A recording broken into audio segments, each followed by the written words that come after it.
Leemos en Segunda Reyes, capítulo 4, del 1 al 7, donde nos dice que una mujer de las mujeres de los hijos de los profetas clamó a Eliseo diciendo: tu siervo, mi marido, es muerto, y tú sabes que tu siervo era temeroso de Jehová. Y ha venido el acreedor para tomarse 2 hijos míos por siervo. Y Eliseo le dijo: ¿qué te haré yo? Declárame qué tienes en casa. Y ella dijo: tu sierva ninguna cosa tiene en casa sino una botija de aceite. Y él le dijo: ve y pide para ti vasos prestados de todos tus vecinos, vasos vacíos, no pocos. Entra luego y cierra la puerta tras ti y tras tus hijos, y echa en todos los vasos, y en estando uno lleno ponlo aparte. Y partióse la mujer de él, y cerró la puerta tras sí y tras sus hijos, y ellos le llegaban los vasos, y ella echaba el aceite. Y como los vasos fueron llenos, dijo a un hijo suyo: tráeme aún otro vaso. Y él dijo: no hay más vasos. Entonces cesó el aceite. Vino ella luego y contólo al varón de Dios, el cual dijo: ve y vende el aceite, y paga a tus acreedores, y tú y tus hijos vivid de lo que quedar. Y luego podemos leer en el Evangelio según San Juan, capítulo 6, un conocido pasaje también, desde el versículo 5, donde nos dice, hablando del Señor Jesús: como alzó Jesús los ojos y vio que había venido a él grande multitud, dice a Felipe: ¿de dónde compraremos pan para que coman estos? Mas esto decía para probarle, porque él sabía lo que había de hacer. Respondióle Felipe: 200 denarios de pan no le bastarán para que cada uno de ellos tome un poco. Dícele uno de sus discípulos, Andrés, hermano de Simón Pedro: un muchacho está aquí que tiene 5 panes de cebada y 2 pececillos, mas ¿qué es esto entre tantos? Entonces Jesús dijo: haced recostar la gente. Y había mucha hierba en aquel lugar, y recostáronse como número de 5.000 varones. Y tomó Jesús aquellos panes, y habiendo dado gracias, repartió a los discípulos, y los discípulos a los que estaban recostados, asimismo de los peces, cuanto querían. Y como fueron saciados, dijo a sus discípulos: recoged los pedazos que han quedado, porque no se pierda nada. Recogieron pues e hinchieron 12 cestas de pedazos de los 5 panes de cebada que sobraron a los que habían comido. Quiero el Señor bendecir estos 2 pasajes que son tan conocidos y que tienen una gran diferencia de años, como 600, 700 años entre sí, estos 2 hechos, 2 milagros que nos cuenta la Biblia. Pero es notable la similitud entre estos pasajes. Podríamos decir que tienen un esquema similar, una manera de obrar de Dios que se asemeja mucho. Y justamente por eso es interesante que los comparemos y saquemos de aquí enseñanzas para nosotros. En primer lugar, la primera coincidencia, por así decirlo, es el hecho de que en ambos casos hay un problema que no se puede resolver. Un problema que es muy común entre la gente, que en un caso es la falta de pan y en otro caso es la falta de dinero para pagar las cuentas. Todos conocemos esas situaciones, y aquí la palabra de Dios, la Biblia, nos da una serie de enseñanzas, y no solamente una serie de enseñanzas, sino también aliento para aquellos que debamos pasar por esas situaciones, más en estos tiempos que vivimos de gran preocupación y que muchas personas no pueden justamente trabajar para llevar el pan a sus casas. En ambos casos, tanto esta viuda pobre como los discípulos con el Señor, lo primero que hacen es acudir al Señor. La viuda fue a Eliseo, aquel que en ese momento era el profeta de Dios, el que tenía la palabra de Dios en su boca, aquel que podía darle una respuesta de parte de Dios. Lo primero que hizo fue eso. Y los discípulos, por supuesto, también le preguntaron al Señor, ¿de dónde? ¿De dónde sacaremos pan para darle de comer a todas estas familias? Eran 5.000 hombres con sus familias, era una gran multitud. Y es notable porque hay muchos detalles que subyacen, que están latentes aquí en estos pasajes, que los hacen muy similares entre sí. Primeramente vemos los nombres, Eliseo y el nombre del Señor Jesús. Eliseo significa, el significado de su nombre es Jehová de salvación. El nombre de Jesús significa Salvador. Podríamos decir que el nombre de Jesús está dentro del nombre de Eliseo. Dios es salvación. Mi Dios es salvación. Así que ya vemos desde el principio de estos pasajes, con los nombres mismos, a qué apuntan estos milagros, a qué están orientados. Por otro lado, se nos menciona en el capítulo de Segunda Reyes 5 veces a los hijos de esta mujer. 5 veces se los nombra a estos hijos, a estos ignotos hijos de esta mujer, que desconocemos su nombre. Y también se nombra 5 veces a los vasos, a los recipientes en que ella iba a echar el aceite. Asimismo, también en el pasaje de Juan se nos menciona a 5 panes y 2 peces. Se nos dice que el Señor los hizo sentar de 50 en 50 y de 100 en 100, y que había 5.000 hombres y había 5.000 familias. Lo cual nos indica, porque sabemos que el número 5 es el número de la gracia de Dios. Y la gracia de Dios se manifiesta, como dijera el apóstol Pablo, en la debilidad del hombre. Cuando la imposibilidad es absoluta, ahí es donde Dios mejor se manifiesta, por así decirlo. Y es notable que el Señor, ni bien estas personas piden ayuda, lo primero que hace es hacerles conscientes de su imposibilidad. Cuando nosotros nos damos cuenta de que algo es completamente imposible, que certificamos que algo es completamente imposible para nosotros, como era imposible para esta viuda pagar la cuenta que había dejado su marido, o para aquellos hombres, aquellos discípulos, alimentar a 5.000 personas en un lugar sin gente, o sea, sin negocios, sin ningún tipo de provisión. Podríamos decir que cuando descubrimos eso, lo mismo que descubrieron ellos, vamos por el buen camino. Porque tanto en un capítulo, en un pasaje, como en el otro, Eliseo, por ejemplo, le dice a la viuda, ve a tu casa y fíjate lo que hay. Y la viuda dice, no hay nada, solamente este poquito de aceite.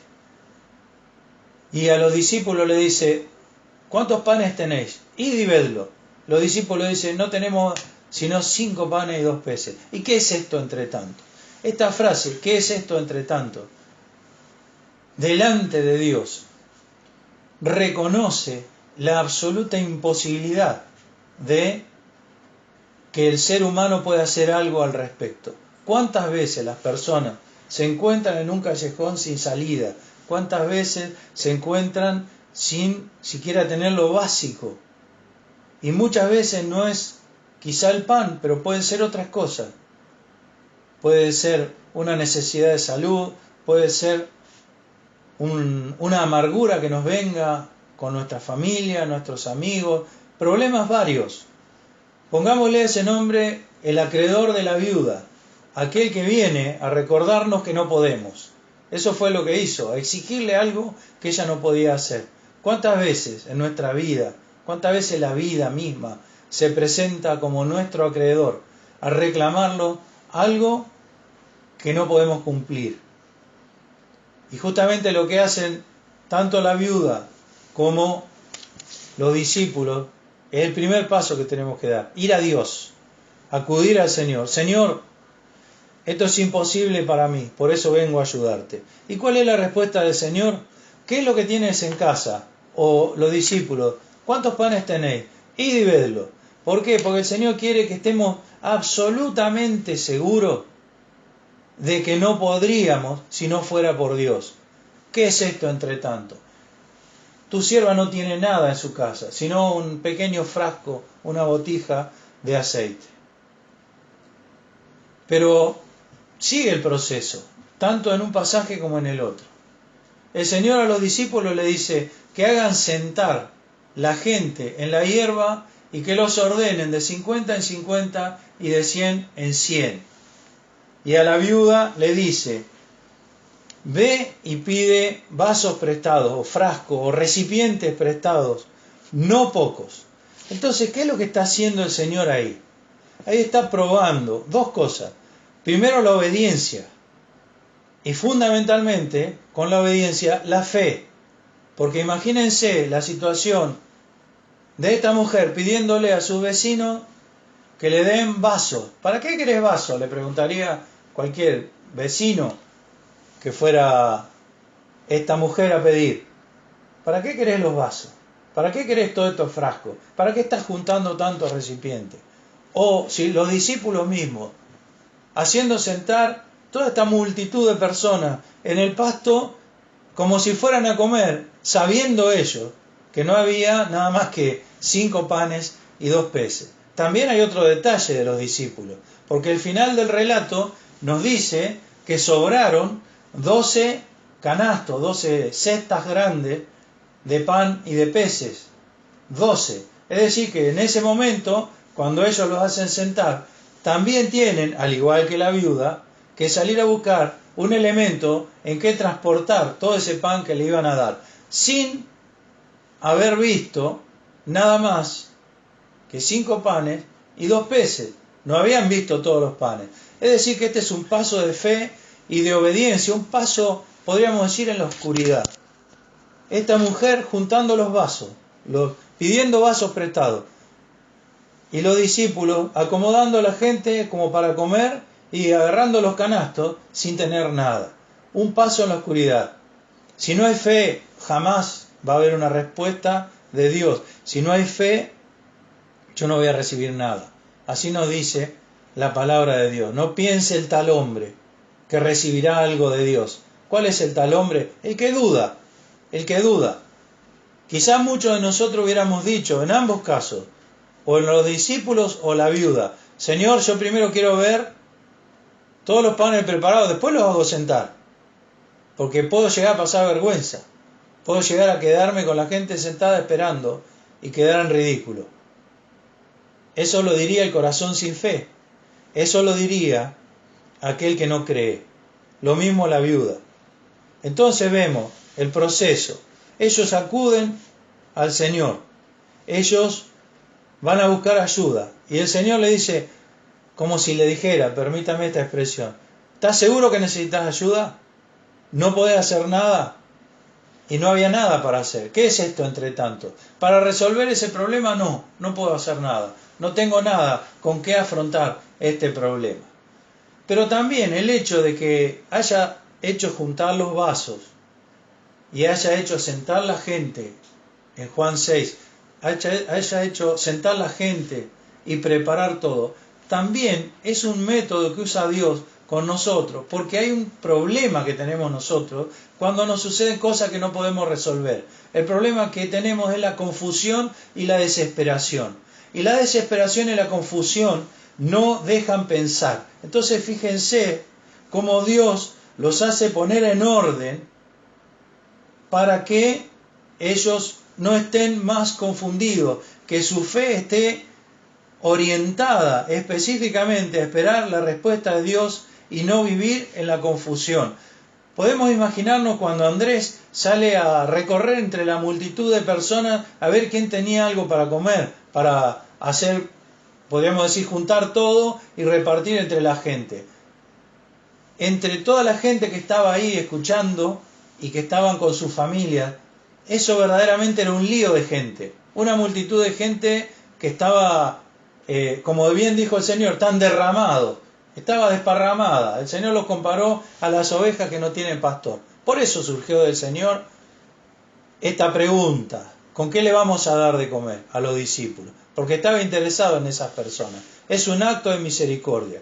También las pruebas que nos toca pasar son actos de misericordia de Dios, porque sin pruebas muchos de nosotros jamás acudiríamos al Señor buscando ayuda. Las pruebas nos acercan a Dios, no nos gustan, no queremos pasarlas. Si alguien nos dijera que voluntariamente las pasáramos, seguramente diríamos que no. Pero el Señor muchas veces nos pone en situaciones imposibles, como estas personas, para que nosotros nos acerquemos a Él, porque una vez que nos acercamos a Él, ya nunca más vamos a volver a ser los mismos. Ya nunca más vamos a tener esos conceptos que muchas veces tenemos de Dios, que vivimos apartados o alejados de Dios. Estas personas acudieron al Señor. El Señor primero los hace estar seguros de que nadie los podía ayudar si no era Él. Él sabía eso, pero ellos tenían que saberlo también. Y luego pone su mente, su casa, su situación en orden para que ellos pudiesen pensar. Entonces a los discípulos les dice, hacedlos sentar de 50 en 50 y de 100 en 100. Hay un orden ahí. Y a la mujer le dice, junta todos los vasos que puedas en tu casa, todos los vasos, no poco. Esta frase es muy importante, porque la cantidad de vasos estaba directamente relacionada con la fe de esta mujer. Podía haber juntado 2 o 3 vasos, ella no sabía lo que iba a suceder. Pero el profeta le dice, no pocos. Es como si le dijera, ten fe, Dios nunca se queda corto. Ten fe, no pocos vasos. Y entonces viene el otro paso. Le dice el profeta a la mujer, entra en tu casa con tus hijos y cierra la puerta detrás de ti. Y también los discípulos van al Señor. Y dice que el Señor, orando, dio gracias y repartió el pan y los peces entre los discípulos para que ellos a su vez lo repartieran entre la gente. Un momento de comunión con Dios, un momento a solas con Dios. ¿Qué es lo que busca Dios? Porque nosotros, cuando nos acercamos al Señor, cuando vamos con esas experiencias de desesperación, de incertidumbre, imagínense cómo estaba el corazón de esta mujer, que venía el acreedor a llevarle los hijos como esclavo, por una deuda que quizá ella no había contraído, no sabemos qué pasó, por qué se contrajo esa deuda. Si el profeta de Dios fue imprudente, o él si vivía lo podía pagar, él no sabía que se iba a morir. No vamos a hacer un juicio de valor, hay muchos que lo hacen respecto a este hombre de Dios, porque la Biblia no dice nada de eso, sino simplemente que a esta mujer le pasó algo inesperado, y era desesperante su situación. Entonces Dios también llama al momento de comunión. Y seamos sinceros, cuando hemos estado pasando dificultades imposibles de resolver, no es lo mejor, el mejor momento que hemos pasado, estar en la presencia de Dios, cuando todo lo de afuera es carga, cuando todo lo de afuera es problema, cuando todo lo de afuera dice que no vamos a poder, que ya no hay solución para nuestro caso. ¿No es lo mejor ir y encerrarnos con el Señor? Ir y estar en comunión con Dios, porque no es solamente la promesa de Dios la que nos va a dar calma, serenidad, aumentar nuestra fe, sino también el hecho de estar solamente en su presencia. Estar en su presencia nos hace bien, nos da tranquilidad, nos aumenta la fe, nos recuerda que Dios nos ama, nos recuerda que Dios está con nosotros y que la prueba al final tiene una recompensa, porque así ha dicho el Señor en la carta, el primer capítulo de Santiago, que el hombre que sufre la tentación, que quiere decir que la soporta, recibirá un galardón después, la corona de la vida que Dios ha prometido a los que le aman. Nuestras dificultades, nuestras pruebas, nuestros infortunios, nuestros dolores, nuestras desazones, nuestro desaliento, no son lo único que tiene Dios. Ese es un camino para llevarnos a la victoria. Entonces el Señor no solamente les dice que va a ser un milagro, sino que los llama a su presencia. Los discípulos se acercaron al Señor y el Señor empezó a repartir. Esta mujer con sus hijos se encerraron, lo cual nos habla de una comunión íntima. Eso podría haber estado la gente mirando mientras se multiplicaba el aceite, pero no. El Señor dijo, cierra la puerta tras de ti. Y también pensemos en esto, en esos hijos de la mujer, que estaban expuestos a ser vendidos como esclavos, para pagar una deuda que ellos habían heredado de su padre. Y esto es muy importante en este pasaje. Repito, los nombra 5 veces a estos muchachitos desconocidos. No sabemos qué edad tienen. No sabemos, suponemos que eran menores porque si no hubieran salido a trabajar para ayudar a su madre. Así que creemos que eran jóvenes o niños. Por lo menos así lo entiendo yo. Pero ellos veían el riesgo que estaban corriendo, no solo a su madre, que iba a ser quebrantada de dolor al serle arrancados sus hijos y ser vendidos como esclavos, sino también para ellos mismos, que iban a perder absolutamente la libertad. Entonces, este milagro es un milagro múltiple para la madre y para los hijos. Y también pensemos en esto, que es una figura, una parábola, por así decirlo, de lo que es el estado del hombre, que ha heredado una naturaleza caída y apartada de Dios. Quizá no buscó eso, ninguno de nosotros buscamos nacer como nacimos, con una naturaleza que naturalmente se aparta de Dios. Pero Dios, sabiendo eso, ofrece libertad, ofrece la salvación gratuita, así como este milagro del aceite, así también es el milagro de la salvación, que alcanza, no importa cuántos sean los vasos, siempre va a haber aceite. Así que estos hijos de esta mujer también nos dan esperanza, porque hay esperanza para aquel que se allega a Dios, aún en situación desesperada, pero ya no materialmente, ya quizá no sea una deuda material, sino sabiendo que tenemos una deuda impagable delante de Dios, que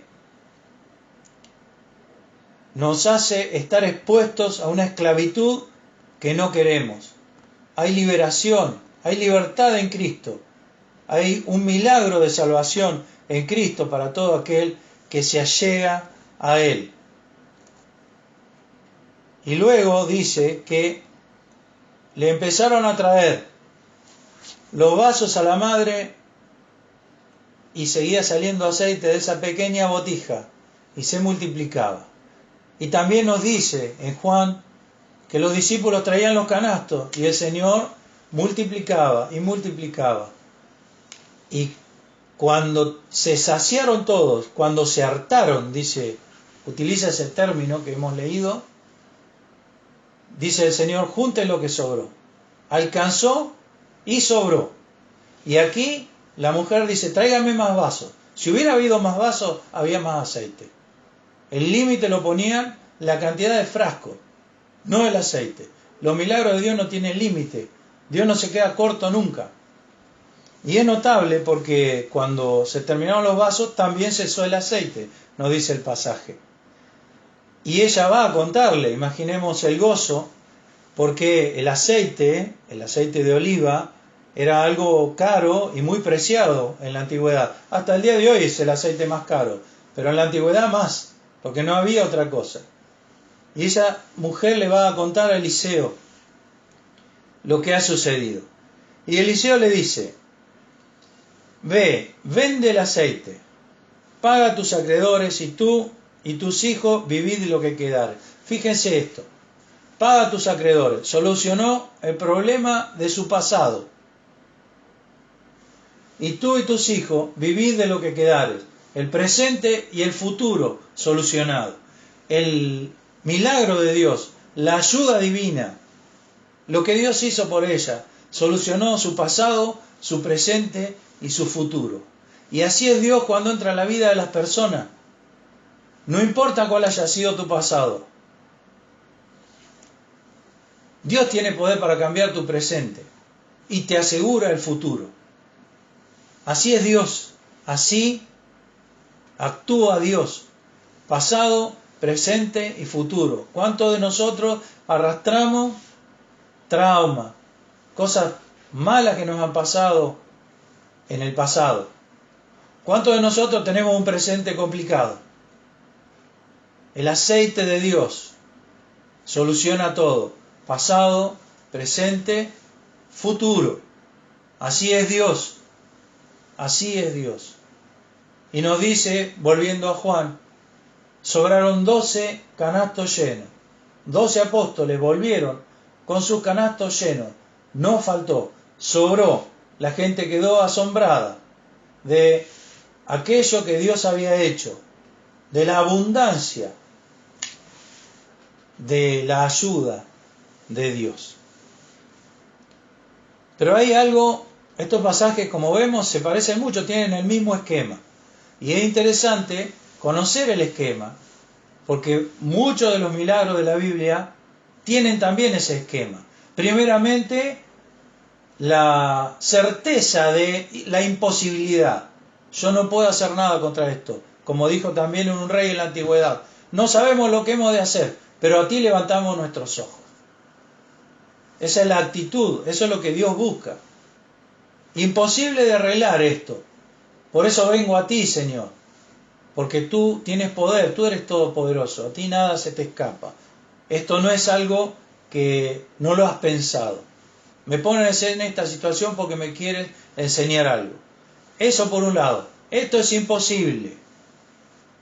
Por otro lado, el orden de mis pensamientos, que eso es lo que más nos ataca cuando tenemos una prueba que no podemos resolver. Nuestros pensamientos se confunden. Por eso dice el Salmo 94, en la multitud de mis pensamientos dentro de mí, tus consolaciones alegraban mi alma. El pensamiento se nos confunde y por eso tenemos que venir al Señor para ordenar nuestros pensamientos. Por eso el Señor le dice, bueno, ahora júntenlo todos los vasos. Y le dice a los discípulos, háganlos sentar de 50 en 50. Una imagen de orden para que los pensamientos se ordenen y no estemos en una desesperación, en un estrés que Dios no quiere. Para que nuestra fe nos calme y mire a Dios. Y luego el milagro mismo, que aquí podemos ver, no es un milagro de Eliseo, porque Eliseo podríamos decir que la aconsejó a esta mujer. No fue Eliseo propiamente el que hizo el milagro, fue Dios mismo que actuó directamente. No fueron los discípulos tampoco los que hicieron el milagro. Los discípulos fueron los siervos. Los milagros lo hace Dios. Los siervos de Dios, como su nombre lo indica, sirven a Dios. Los milagros lo hace Dios. El milagro de salvación lo hizo Dios. El milagro de provisión en nuestra vida lo hace Dios. El milagro de salvar a nuestros hijos, como sucede acá y como sucede en el otro pasaje de Juan también. Porque nos dice Juan que eran 5.000 hombres. Y en otro evangelio, el mismo pasaje, dice 5.000 hombres sin contar las mujeres y los niños. ¿Por qué no cuenta las mujeres y los niños? Porque cuenta las cabezas de familia, a los padres que eran responsables por esa familia. Ninguno de ellos había llevado provisión para su familia. Ninguno de ellos se había acordado que tenía una familia. O bien no pensarían que iban a estar tanto tiempo. Pero el Señor, en su misericordia, provee para los hijos y para la familia. Y aquí también entonces se nos informa que el Señor está velando por nuestra familia, que está preocupado más que nosotros por salvar a nuestros hijos.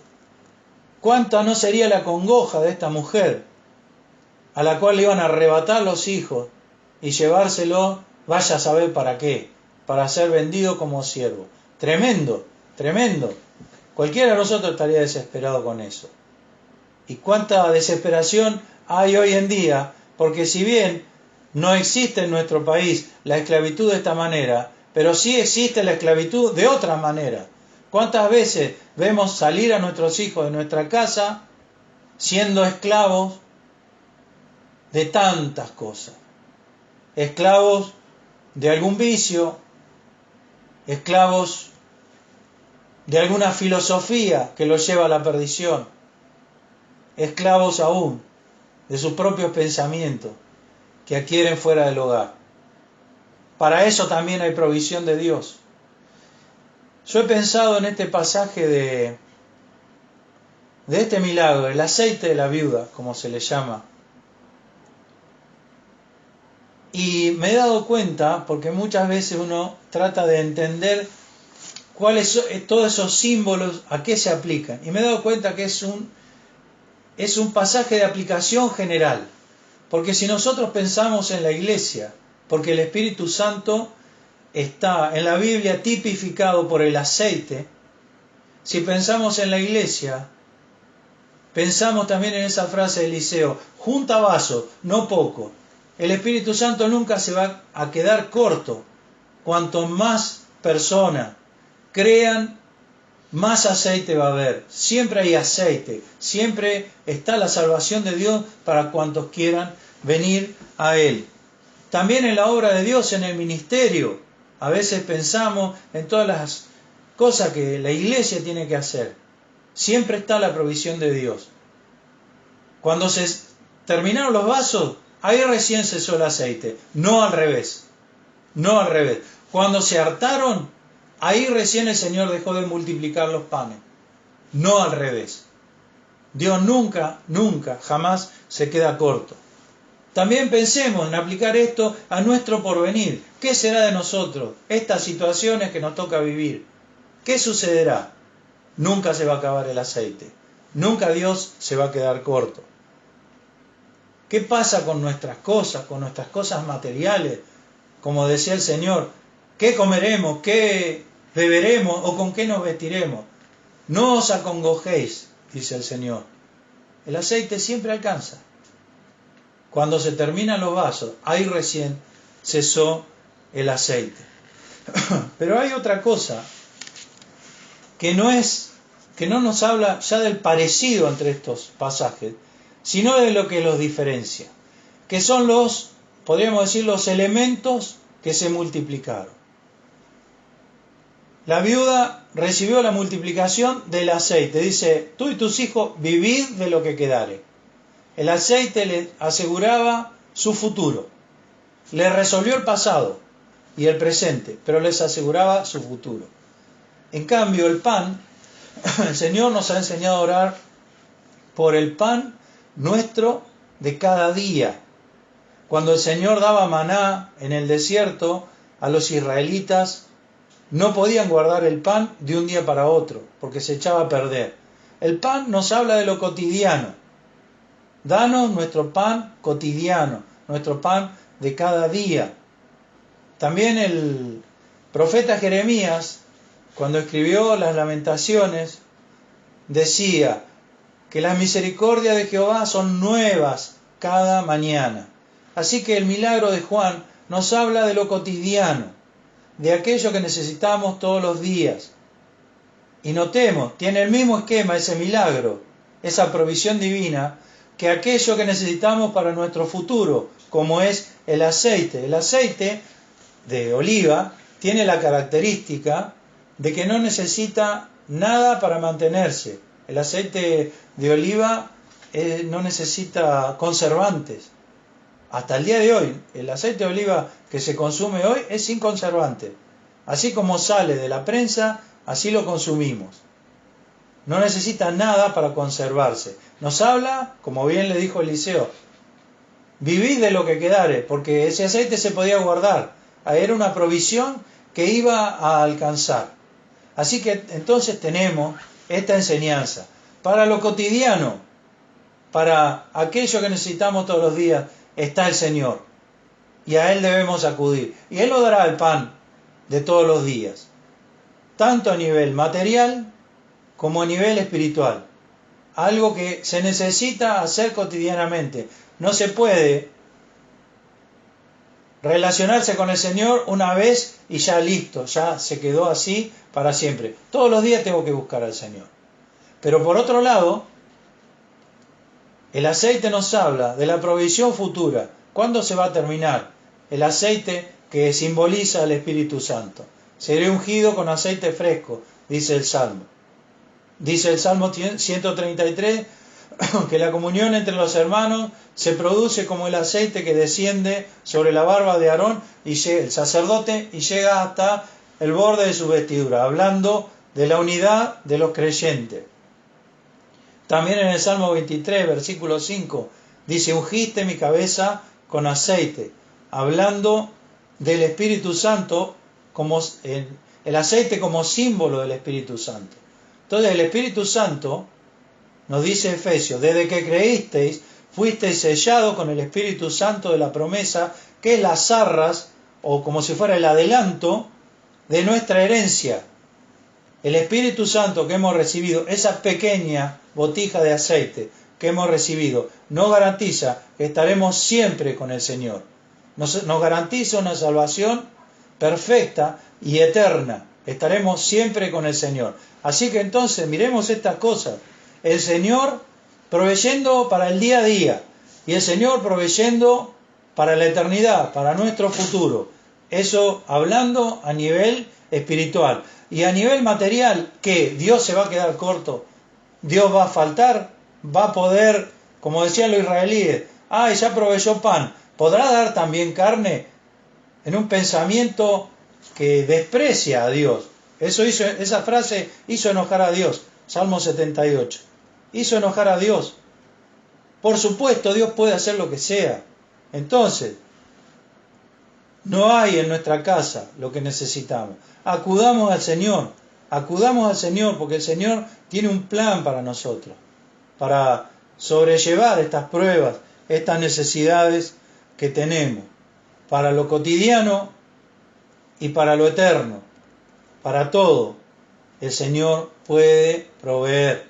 Entonces, queridos, en estos momentos que tenemos que pasar situaciones difíciles, que no son los únicos momentos en los que tenemos que pasar situaciones difíciles.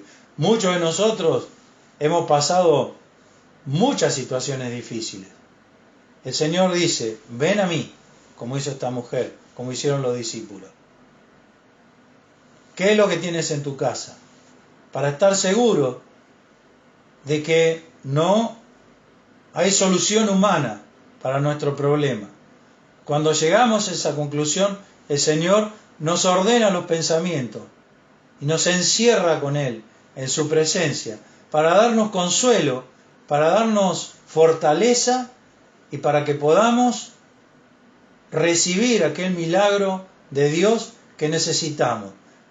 Ninguna de estas personas que recibieron estos milagros de Dios lo podrían haber recibido antes.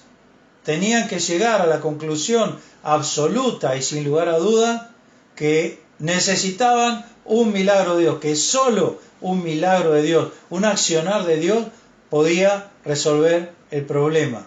Por eso muchas veces llegamos a situaciones límite, porque Dios tiene que hacernos entender que si no es por su accionar, de ninguna manera podríamos salir. Porque si no, siempre quedaría la duda. Si fue nuestra astucia, nuestra inteligencia, la casualidad, aquello que nos sacó de ahí. A estas personas, si seguimos leyendo en el Evangelio de Juan, dice, este es el verdadero profeta que había de venir al mundo. Decía la gente, no puede ser otro que Dios el que hace esto. Y esta mujer, exactamente igual. Así que tengamos consuelo, tengamos confianza en el Señor, porque, como bien dice Filipenses capítulo 1, versículo 6, el que comenzó en vosotros la buena obra, la perfeccionará hasta el día de Jesucristo, hasta que venga el Señor. No va a faltar aceite, no va a faltar pan, porque el Señor sabe responder las oraciones de sus hijos. Y aquel que no ha recibido todavía esta bendición de ser hecho, de ser adoptado por Dios como hijo, también debe acudir a Él, porque el Señor quiere resolver tu pasado, resolver tu presente y resolver tu futuro. Las tres cosas.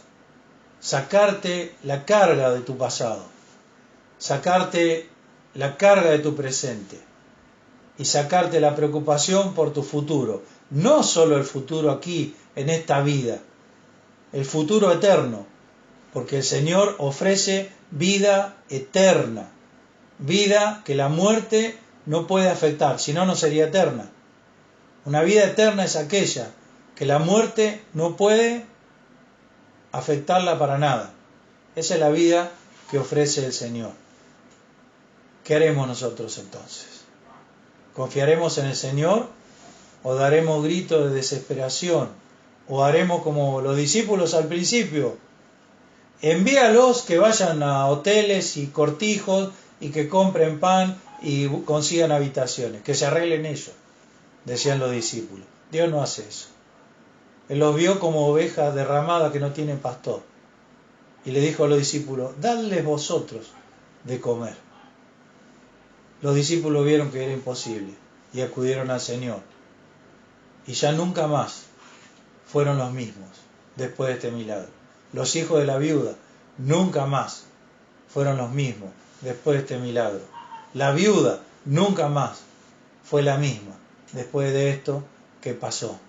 Nosotros también, luego de un encuentro con el Señor, jamás podremos volver a ser los mismos. Quiere el Señor bendecirnos, que nos acerquemos a Él y recordemos que a los que a Dios aman, todas las cosas les ayudan a bien. Que el Señor nos bendiga.